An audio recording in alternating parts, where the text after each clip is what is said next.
This is Out of Office Era, a podcast where we're unpacking real conversations about the things we love, the places that we go, and the people that we're becoming. I'm your host, Janelle Calvis, a travel and lifestyle content creator that shares both the beautiful moments and the behind the scenes on the internet. But this is the space where we're going to dive deeper.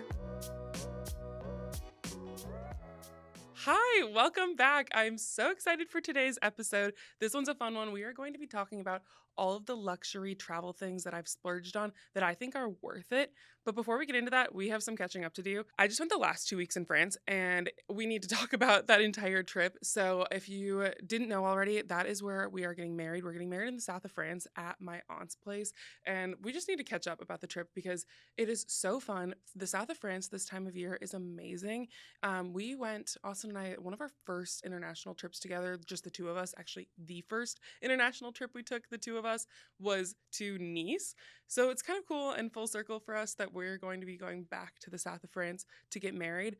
But we're actually getting married at my aunt's place. She has a place there that she renovated. She moved from LA with her husband, and they are trying to turn this into like they have an Airbnb rental basically on this property. A lot of these places in the south of France have what's called a gîte or a gîte. I don't know which way you say it. And they're these like Airbnb properties that are on it, and it's this massive kind of like land space with pools and I don't know, not a chateau. That's not right, but sort of esque, if you will. And they moved out there from LA a few years ago, renovated the whole space. So we went out to kind of tour it. I mean, I've been there when it was in construction, but to see it like as it's done now, but also as a wedding venue. So that was super fun. We're going to be her first wedding there. And I'm really excited about just kind of the planning. And we're super chill about what we want for our wedding. So we met with a few vendors. We met with a few potential caterers. We met, oh my gosh, I have to tell you guys, we met with the owners of a hotel that's in town. And it's one of the only hotels in town. There's actually a really funny story behind this hotel, but I have to wait till we're officially signed on the dotted line and booked before I'll kind of disclose it because it'll give the hotel away. But the hotel itself, we're like renting out for all of our guests, was beautiful. Like the pictures online don't even do it justice. So that was really fun to tour it. And I am a little bit jet lagged today. We've been waking up really early. So bear with me if I have a little bit of brain fog on this episode. But it was just a really good time. One of the cool things, if you ever go to the south of France for vacation, and I wouldn't have known this without my aunt. So this is like an insider exclusive. The south of France has these things called cavus. So CAVEAU, I think is how you spell it. But the cavus are basically where they produce massive vats of wine, and then it'll go and be bottled and sold into all of the stores and supermarkets and those sorts of things. And the cavus, though, you can go with I think it's a 5 liter plastic jug that you go and you get it filled from like this hose. We call it hose wine. And it's basically like $1 a bottle is what it comes out to for this wine. And it's the same wine that you can get in the store, but they don't have to bottle it, label it, nothing. And all of these little towns in the south of France have their own cavus. And so you'll go and you can get red, white, or rosé. And every town has a little bit different flavor to theirs. So like my aunt loves, there's a town over maybe 10 or 15 minutes away. She loves their rosé from that cavu. So if you're in the south of France and you just need some like good wine to bring to the beach or like good table wine type of stuff, go to these cavus. You wouldn't expect that you could actually like buy anything there, and you can buy really cheap bottled wine there as well. But go get your little jug of wine and head to the beach. I think we're actually going to be serving that wine like after the dinner portion of our wedding because at that point no one's going to know what they're drinking anyways, and it's good table wine. So that's a fun little tip from that. But that was a good 2 weeks there. It was nice because we actually got to be kind of like fully adjusted. I normally don't take 2 week trips, but since we're staying with family, we were pet sitting as well. So we wanted to hang out with our family before they went on a trip, and then we pet sit for them. And now we came back, and I've got a pretty busy summer, but it's not a lot of travel necessarily. Living in Seattle and the Pacific Northwest in general, this is the time of year you don't want to leave. The weather starting like July is stunning every single day. Like July, August, September, come to the Pacific Northwest. It is beautiful. There's so much to do, the water, the vibes, the food. I can't recommend it enough. So we have a lot of friends and family who come to visit us during that time. So we're kind of prepping for that and trying to make sure that, we have a little bit of downtime between guests as well. But I am going to LA in 2 weeks from now, and I have to tell you guys about that trip. So I'm going just myself for a work trip. I'm meeting up with a friend who lives there, but I have two work events in LA. My management company turns 10 years old, or the talent agency turns 10 years old this year, and they always have like an annual summer kickoff soiree party type of thing. And that is coming up in 2 weeks. And so I'm going to go down there for that. I have to figure out my outfit still. We'll see what I can pull together. Maybe I need to newly something. I think the theme is like Aperol Spritz. So I've got to find something for that. And then my friends Rayanne and Christina, some of you guys actually found me from Rayanne and Christina's podcast. Let me think, like 4 years ago, I think I was on it. It was like COVID times. I ended up flying down to LA and I visited my aunt and uncle who live in France now because they were in LA at that time. Stayed with them, recorded the podcast in person. They have the podcast called Confident Collective, and they do an in-person annual pool party every year to kind of kick off summer. The talent agency's party is on a Thursday. That's on Saturday. So I'm like, I might as well go make a weekend out of this whole trip to LA and just enjoy the sunshine and the summer there because Seattle weather is still hit or miss. So that's kind of what I've got coming up. And there's one other thing I wanted to share before we get into the meat of the episode, because this is very pertinent to summer. And I think like my favorite summer makeup tip for you guys is get the Say Slip Tint. It's like a tinted moisturizer, but it has SPF, I think 50 in it. It is chef's kiss. Like I wear it every single day in the summer. I don't really wear foundation because I'm outside. I just like reapply it if I'm at the beach. It gives you this beautiful glow and like a little bit of coverage, but nothing crazy. I'm not kidding you. The amount of compliments that I get when I wear this, and they're like, "Oh my God, your skin looks so good. You're glowing, blah blah blah." And I just nod my head and say yes. But realistically, it's this Say Slip Tint stuff. So I just wanted to put that PSA out there too before summer. That if you've never tried that, I highly recommend it. It is my favorite product, and I will be wearing it at these pool party events as well. So if you see me there, just know that that's what I've got on. But let's get into today's episode. We are going to be talking about my favorite travel luxury splurges that I've done and had over the years and what I think is worth it. And I'll probably share a few things about what I think isn't so worth it. So let's get into it. First up, that we just have to talk about business class flights. Of course, if you can afford to just like pay for business class straight up from the gate, why wouldn't you? It's amazing. But business class can be a lot of different things. It can be, some airlines have like a basic business class where it's just like kind of a no frills, like a business class where you're not getting like crazy food and like the lobster that like Singapore Airlines does and these like wild seats. It's essentially like a basic lie flat seat. You will probably get some food and that sort of thing, but it's nothing wild. That's like how I view Air France kind of exists like that in my mind. Their food is actually pretty good, but Air France's business class product, the ones that I end up flying on out of Seattle, it's not like some crazy new, beautiful, gorgeous plane, but it's a lie flat seat that we can get for pretty cheap. Worth it every time. I have gotten business class in Air France for like 50,000 points one way, 50 to 60,000. If you're booking out far enough, you can typically find business class for that price, which is pretty reasonable in the points and miles world. Or I've also purchased it at the check-in desk. So this is one of my favorite travel hacks is when I go to check my bag at the airport the morning of, I will be asked them what the upgrade for business class is. I've gotten it for as low as $330 to go from, I don't even think I was in premium economy. I think I was in economy at that point. And I went from economy to business class, $330 from Paris to Seattle. I couldn't put my credit card down fast enough. When she said the three, I thought she was going to say 3,000. I was like, oh, I guess I'm not doing that today. 330? Done.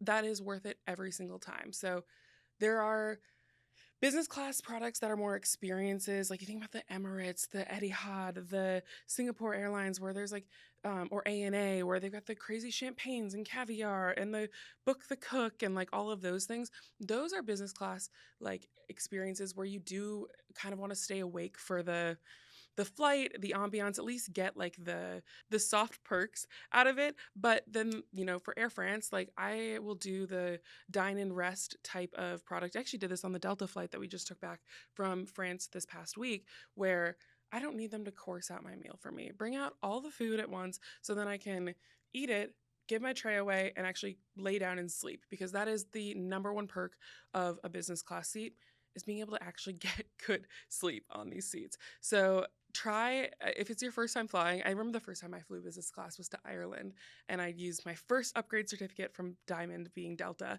and the upgrade certificate cleared, and I got in the seat. I think I slept for maybe 3 hours. I was like, I must experience every moment of this flight. That was a mistake, in the sense that part of the experience is sleep. So if you do upgrade, I think it's so worth it. Know what you're upgrading for. If you're going to go into the more luxury ones, like we talked about, Qatar Q Suites is another great luxury product.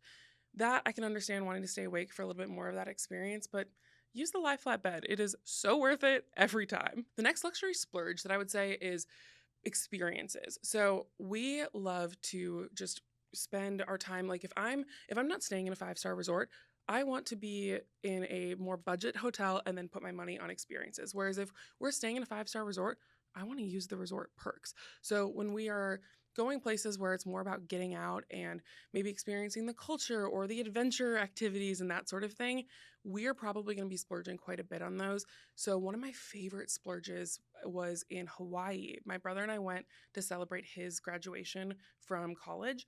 This was 2021, I want to say. Yeah, because it was still like pretty peak, not peak COVID, but people were starting to travel again domestically at least. And so we went to Hawaii, and we went to Kauai and did the open air helicopter tour. And the weather that day was so insane. So it had been misting a little bit, which created so many beautiful rainbows. And we booked a private helicopter. I looked at multiple different helicopter companies and what we could do, and that was the one thing we decided to splurge on that trip, was a private helicopter tour. So we both were on the edge of the helicopter with the open doors, so we could each see out and get the views that we wanted. And I highly recommend it. I did a lot of research to try and make it as cheap as possible. I think it ended up being like maybe $300 a person for the 45-minute tour, 375, something like that. Oh, it's one of my favorite experiences to date, that I've splurged on. So I highly recommend splurging on experiences that are like once in a lifetime that you can only get in those destinations. Another good one for us was Cappadocia, the hot air balloon experience. That blew Austin and my dad away. I knew I was gonna love it, but they were along for the ride. They were like, yes, we'll enjoy it, but it wasn't like on their list to do necessarily. But afterwards, they were like, this was amazing. We had such a good time. The only thing I would say that I would do next time if I went back is I didn't ask a lot of questions. We booked it through our hotel, and I didn't ask them a lot of questions about like how many people would be in the basket with us, because I didn't know that there were other options, I guess. I don't know. I didn't really do a lot of research for it. I just went with the hotel's recommendation. Next time, I would pay a little bit more money to have less people in the basket of the hot air balloon, so we can just move around a bit more and have a few more views, because they pack people in. Like you're in your spot and you are not moving. Like we are rotating just like, our necks around basically. And that is one thing that I would recommend when you are looking at the price differences and stuff. See what it costs to maybe upgrade a little bit, and if it's worth it for that. Um, I used to never look. I would just book the cheapest option available because I wanted to save everywhere I could. And my strategy has kind of changed around how I look at travel and spending my money when I'm traveling. I will, like I said earlier, I'll stay in more of a budget style accommodation, still comfortable and nice, but budget style accommodation when I'm doing trips that I'm not even going to be really using the hotel room. Or when we went to the Maldives, which I'll get into a little bit more later, we're eating ramen while we're there, because we don't want to spend $300 every single meal that we have to go out, because those are the prices. So you kind of learn where you want to spend your money and where you want to save it, and that is different for everyone. So figure out what that looks like for you. But one of the things for us is these room upgrades. So that's the third piece of this that I wanted to talk about, is the room upgrades that feel like it's worth it for the extra money. When you are not really going to be going out as much, or you want to just enjoy the space, or maybe like we've done this where we're working a little bit, so we want a room that has a nice table for us to spread our laptops and cameras and things out. And one of the times we did this, we were in Hawaii. Again, this was for a timeshare presentation deal, which is a whole other story I can get into some other time. When you I use timeshare presentations to take cheap vacations, and one of the times we were there, we were in Hawaii. They had this incredible offer for us that we couldn't refuse, so we flew down. But we had to work a lot of this trip. We were in Kona, Big Island, and I think it's at the Wailea, I don't resort, the Hilton. It was the Hilton Grand Vacations, and they brought us. We had booked a 2 bedroom suite, and we get into our 2 bedroom suite, and it smells nasty. It is like very musty, and I was like, I can't work in this. Like, we're gonna be working from these tables a decent amount of this trip. I can't be in this musty room. So we go down to the front desk and we ask them what our options are to upgrade or change rooms, or, what can we do? And they're like, well, there's not another room available that we can give you in the current room type that you have, but we do have an owner's suite available if you'd like to take a look at it. I asked them what the upgrade price was. I think they started out around 400-ish dollars a night to upgrade. We got them down to, I think it ended up being like 330 a night to upgrade. We were there for, I believe, 4 nights. And we toured it first, though, before we signed on the dotted line. But I could tell by the way he was looking at us that, like, girl, once you tour this room, you're not going to be going back to anything else. So we walk in, we get the keys, and we meet housekeeping there because they were flipping it. And the room is 2 levels. You walk into the front level, from the main entrance, and to the right is our bedroom and master bathroom and closet. You go down this like grand staircase to this huge living room, a full office area, basically a kitchen. And then the best part was you walk outside and we have our private hot tub, we have a grill, and we were overlooking the dolphin area. So they have like a dolphin rescue rehabilitation program or something like that at this hotel. And that's the pool that we overlook as our normal morning coffee view. So it was insane. And the normal room rate for that, I think the normal price for that room is a couple $1,000s a night. We would have never been able to get that, or we would have never paid for that regardless. But we were looking at this as, oh, this is a luxury splurge that we're going to do on this trip. We're already not paying that much for it because we were booked through the timeshare thing. We got a really good rate through that. So we're able to have this experience basically for the price, not even the price of one night that this would normally cost. We're paying for it total for our 4 or 5 night stay, whatever it was. But the other pieces too, we noticed this. We clocked this while we were touring it, was the grill. So we had already had a meal at the restaurant, one of the restaurants that they have on the property, and it was fine. It was nothing special, but it's pretty expensive.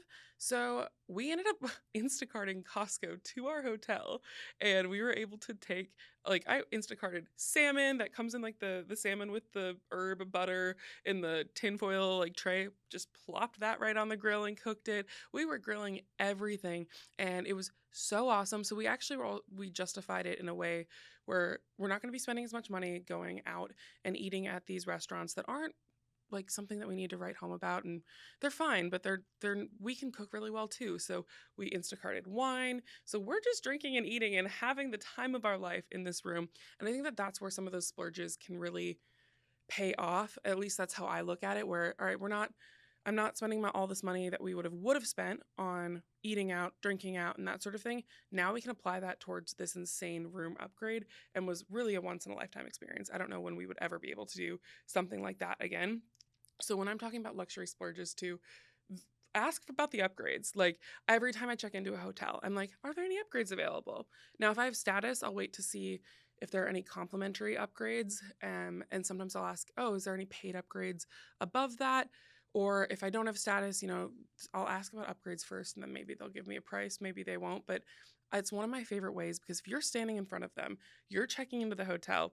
If that room's not booked, that's open inventory that they could be losing money out on. So you can often get like some pretty good deals, which brings me to one of my next points. Is one of the other splurges that we'll do when we are going to maybe one of these nicer resorts, or a space or a time that we're going to be spending more time in the room, we will book like a junior level suite if it's a hotel that we have status at, because when you are checking in and you ask about these upgrades, they can often only upgrade you maybe one room level type above what you booked, maybe two if it's sold out or something like that. They can make some wiggle room and get you to a better room.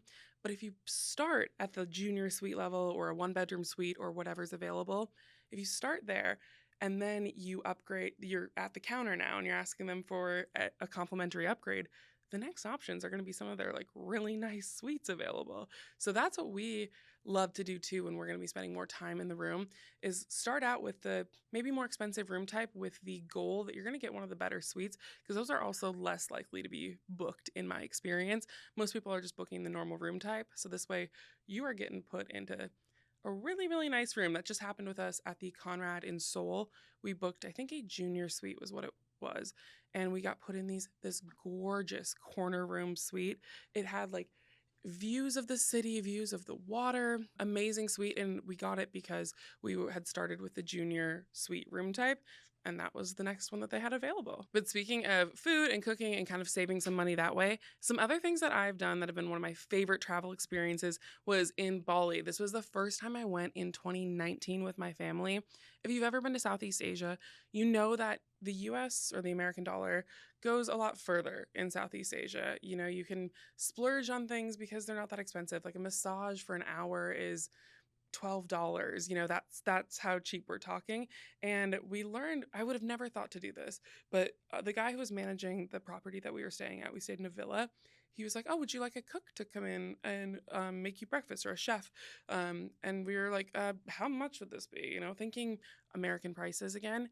I think it came out to, for breakfast, the full like Bali breakfast that you can envision, where it's the floating basket in the pool with we had like an omelet, we had fresh fruit, we had like fresh watermelon juice, this massive spread. Every single morning, she'd come in and she'd cook this all up, do all of the dishes, help package everything up that we didn't eat, put it in the fridge. That came out to, again, like I think $13 or $14 a person. And so we had her come like every morning. At that point, we were like, I can't even, like, I'm not going to worry about cooking and doing dishes and putting out the spread. This is gorgeous. So sometimes in different regions, it's good to like ask your host or your guide or your concierge at your hotel about some of these experiences and just ask for the prices, because I would have never thought to have even do that. And we also had her come back and cook dinner for us one meal, like a traditional Indonesian or Balinese dinner. And it was, that was maybe $18 a person at that point. And we're drinking our own wine. We're in the pool. Like, I had breakfast in the pool every single day. Like those are the luxury experiences that I want to splurge on. And I'm putting this in air quotes because for me, I can't even get a coffee and a breakfast sandwich in Seattle for $12. So it's not even really a splurge, but the splurge is maybe going out and buying the plane ticket to some of these locations and being able to spend your money there. That's like in Southeast Asia or just Asia in general. I end up doing a lot of beauty services while I'm traveling. So I've gotten my hair done, I've gotten Botox, I've gotten skin care treatments done, massages, nails, you name it. My eyelashes permed. But like one of my favorite haircut that I've ever gotten was done in Vietnam. It was incredible. And some of these services, they just have more time per client, the way that it's, you know, socially structured there. There's no rushing between clients. They'll spend all of this time with you. And it's often a lot cheaper than you can get in the US. So I will save money to splurge in the sense of doing a whole like day of beauty regimen stuff when I'm in some of these other countries. Like when we were in South Korea, I did like a half day of skincare treatments at the clinics there because they are well known for it. So take advantage of the local destinations that you're in. And if there are treatments maybe that you would do at home or that sort of thing, splurging on it there. When I'm in Asia, I always come home with like a fresh manicure, pedicure, all of that. I feel like I come back glowing and don't have to do anything, versus I just got back from France and like all of my nails are broken. I need to like make all my beauty maintenance appointments now that I've gotten home, and it just feels like a massive to-do list. So that's also one of the ways that I like to splurge, because it helps make me feel like when I come home, I don't have a million things that I have to do on top of unpacking, getting groceries, cooking, and all of that. So we like to do that on trips, but then I also, another splurge is spa days and massages and that sort of thing, especially the day before we leave to go home. Like we've had a long trip, maybe we've been touring a lot and our feet are sore or whatever. We will spend the last day probably getting a massage. And if not getting a massage, we'll buy the spa day pass.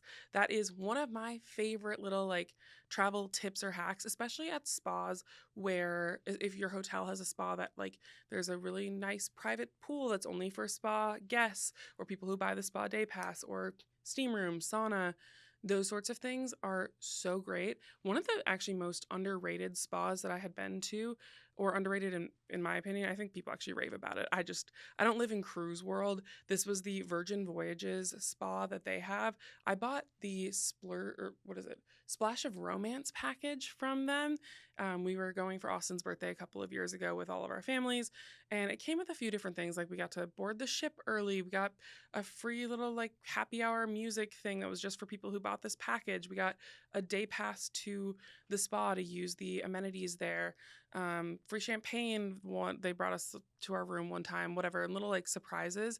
So that package I think was maybe $100 a person. And if I looked at like all the little things I got, that price, if I bought them individually, as long as I'm planning on actually doing that, would be way more than what the package was. And I was like, oh, this would be a fun little experience. And we like to go to the spa, and we're going on this cruise with family. We'll probably need a break from family, and this is a great excuse to go and have that break and relax. So I was so impressed with this spa. It was just, they had like the Himalayan salt room and mud like mask thing you put on and cold plunges and hot, I don't know. It was incredible. But I highly recommend looking into that, even if it's not at the resort that you're staying at. If you are like in a more budget accommodation because you've been doing activities all week and you just want to relax before you go home, you can see if they offer just like a spa day pass at some of the 5-star higher end resorts that are near you, or resort pass. Like if you're in the US, I don't know if they are international or not. Resort pass is another great option where you can basically buy access to some of these higher end resorts, pools, or spa areas. And that is one of my favorite ways to splurge because I want to go home feeling relaxed, rested, especially after a busy week of touring and before a long day of travel. Definitely check out definitely check out some of the spa options. Couple more things to kind of like wrap up the episode that are, I don't know, maybe they're given at this point, but luggage. Spend money on good luggage. I'm not talking about like Rimowa or anything like that either. If you want to do that, that's great. But I bought my away suitcase, my first away suitcase back in like 2017 or 2018, and they have an incredible warranty. So, yes, you pay more for like if you were to just go to TJ Maxx or Marshalls or whatever and get a suitcase there, you're not going to spend as much money, but that suitcase will break. And my suitcase has also broken, my away suitcase, but they have an incredible warranty where they will replace it essentially no questions asked. Like I've had airlines completely annihilate my suitcases, and they're like, "Okay, great. Where do you want us to ship it to? What color?" You're sometimes the color that I originally bought is out of stock, which I actually kind of like because then I pick out a new color. I've waited sometimes before until the color that, I currently have is out of stock, and then I'll contact them and be like, "Hi, the suitcase is broken," and they're like, "Oh, here you go. Pick out a new color." So that's really fun, but it's worth it because now I haven't purchased a suitcase in, we're going on like 8 years and I have no reason to because they keep replacing the ones that I have anytime they break, or they'll send me replacement parts, like if a buckle breaks and that sort of thing. So spend your money on luggage that has a good warranty. It over time pays for itself, hands down. Another really quick, easy splurge when it comes to like the travel aspect is when I am traveling on a longer travel day, especially to a place that I've never been before, I pretty much always reserve a pickup company to like escort us. They'll meet us like right outside of where we'll exit into the like public portion of the airport, and they'll have a sign with our name on it. They'll help us with luggage because when I land and I'm exhausted and I've never been to the city, I don't want to figure out public transportation. I don't want to figure out where the Uber pickup is. I don't want to figure out the taxi system and do I have cash? Do they take card? Or like just all of those logistics or even communication issues of being like, what hotel are we staying at? I purchase this in advance. It's honestly like not even that much more expensive. It tends to be like a let's say it would be a $40 or $50 Uber, it maybe would be $60.